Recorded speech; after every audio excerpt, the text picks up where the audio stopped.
حضرت خدیجۃ الکبریٰ رضی اللہ تعالیٰ عنہ پہلی ماں ہیں مومنوں کی۔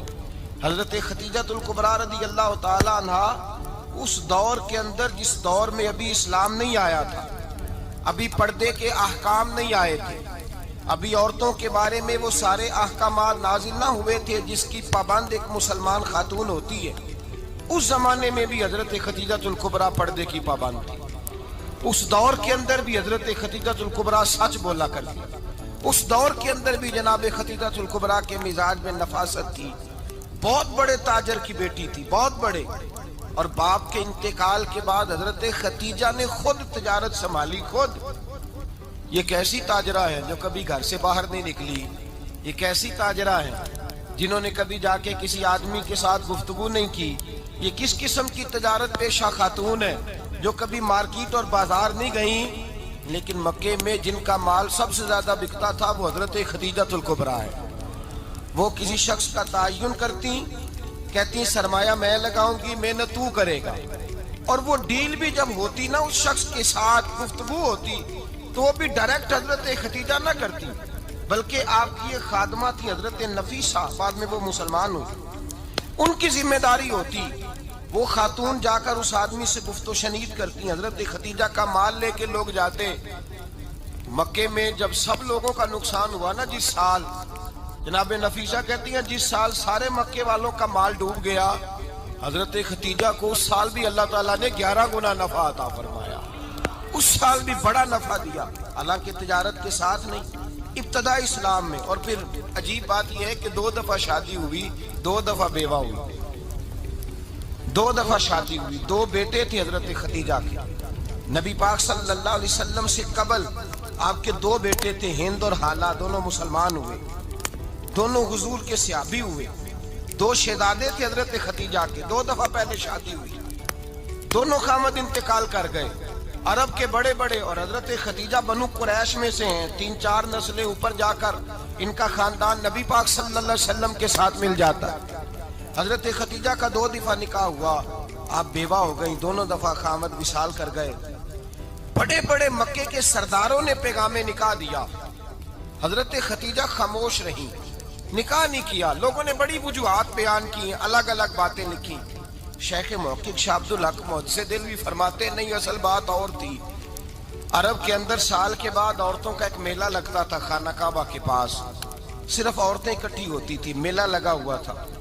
ایک تورات جاننے والا یہودی عالم بھی آیا ہوا تھا، وہ بیویوں کے مجمع پہ نظر ڈال کے کہنے لگا، بیویوں، مرد کا کام تو کوئی نہیں عورتوں کے مجمع میں بات کرنا، لیکن میں تمہیں ایک پیغام دینے لگا ہوں، اللہ کے آخری رسول جو مکے میں پیدا ہونے والے ہیں، ان کے آنے کا وقت قریب آ گیا ہے۔ وہ بیوی بڑی خوش نصیب ہوگی جنہیں ان کی رفاقت ملے گی۔ عورتوں نے جب دیکھا کہ مرد آ گیا عورتوں کے میلے میں تو انہوں نے ڈانٹا، جھڑکا، کہا چل اٹھا اپنی کتابیں اور نکل جا۔ حضرت خدیجہ کہتی ہیں باقیوں نے ڈانٹا، پر میں نے بات پلے سے باندھ لی، میں نے پلے سے باندھ لی، اور میں انتظار کرنے لگی کہ اللہ کرے وہ نصیب میرے ہی ہو، اللہ کرے مقدر میرا ہی کھلے۔ آپ فرماتی میں تسبیح پڑھتی، درود پڑھتی، میں اس زمانے میں جو اللہ کا ذکر جس طرح ہوتا تھا وہ میں شروع کرتی، اور جب فارغ ہوتی تو میں التجا کرتی کہ اللہ میرے نصیبے کھول دے۔ کہتی ہیں آہستہ آہستہ آہستہ آہستہ میں حضور کی تعریف سننے لگی، آہستہ آہستہ تعریف سننے لگی۔ نبی پاک صادق ہیں، امین ہیں، سچے ہیں، دیانتدار ہیں، اس برے اور میلے معاشرے میں بھی وہ سب سے اعلیٰ بھی ہیں اور سب سے اجلے بھی ہیں، وہ سب سے پاکیزہ ہیں۔ میں سننے لگی تعارف، آہستہ آہستہ میں ان کی گرویدہ ہونے لگی۔ ادھر نبی پاک صلی اللہ علیہ وسلم اپنے چچا جناب ابو طالب کے پاس رہتے تھے، قحط آ گیا، حالات بگڑ گئے۔ حضور سید عالم صلی اللہ تعالی علیہ وسلم سے چچا کہنے لگے، بیٹے اگر مال تجارت لے کے شام جاؤ تو بڑا نفع کماؤ گے، ہمیں ضرورت بھی ہے، اور اگر ہو سکے تو خدیجہ کا مال لے کے جاؤ۔ اور نبی پاک نے کہا چچا میں نہیں کہوں گا کسی سے جا کے، میں نہیں کہتا کسی سے جا کے، جو میرے نصیب میں ہوگا میرا رب خود عطا فرمائے گا، میں نہیں کہوں گا۔ مصطفیٰ نے تو نہیں کہا۔ حضرت خدیجہ رضی اللہ تعالیٰ عنہ کہتی ہیں میں نے خود اپنی خادمہ کو بھیجا، میں نے کہا جا کے پوچھو تو صحیح کہ میرا مال قبول ہوتا بھی ہے کہ نہیں، پوچھو۔ نبی پاک صلی اللہ علیہ وسلم سے پوچھا، حضرت خدیجہ کی خواہش ہے کہ آپ مال لے کے جائیں، حضور نے قبول کر لیا۔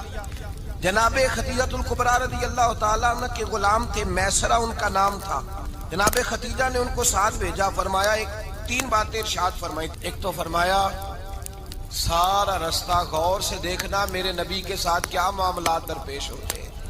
ابھی اعلان نبوت نہیں کیا، فرمایا ذرا غور کرنا، میرے مصطفیٰ کا مطالعہ کرنا اور مجھے واپس آ کے سبق سنانا۔ وہ جو تم نے چہرہ بددعا کی تلاوت کی ہو، ذرا مجھے واپس آ کے سنانا۔ جنہاں نے دل پر جانی ڈٹھا ہو اکھیاں ہی تک لیاں، تو ملے ہوں تے ساجن ملیا ہوں ناساں لگ پئیاں، ذرا جا کے نا تلاوت کرنا اور مجھے دکھ۔ اور دوسرا فرمایا تم میرے غلام ہو تو مصطفیٰ کے بھی غلام بن کے رہنا، میں سنتی ہوں کہ کردار کے، افکار کے، نظریات کے، عظمت کے بلند و بالا، وہ جیسے کہیں ویسے کرنا۔ اور تیسری حضرت خدیجہ نے نصیحت فرمائی، فرمایا محمد ابن عبداللہ صلی اللہ علیہ وسلم کی رائے سے اختلاف نہ کرنا۔ یہ چلتے ہوئے معاہدہ کیا، جو وہ کہہ دے سو کر جانا۔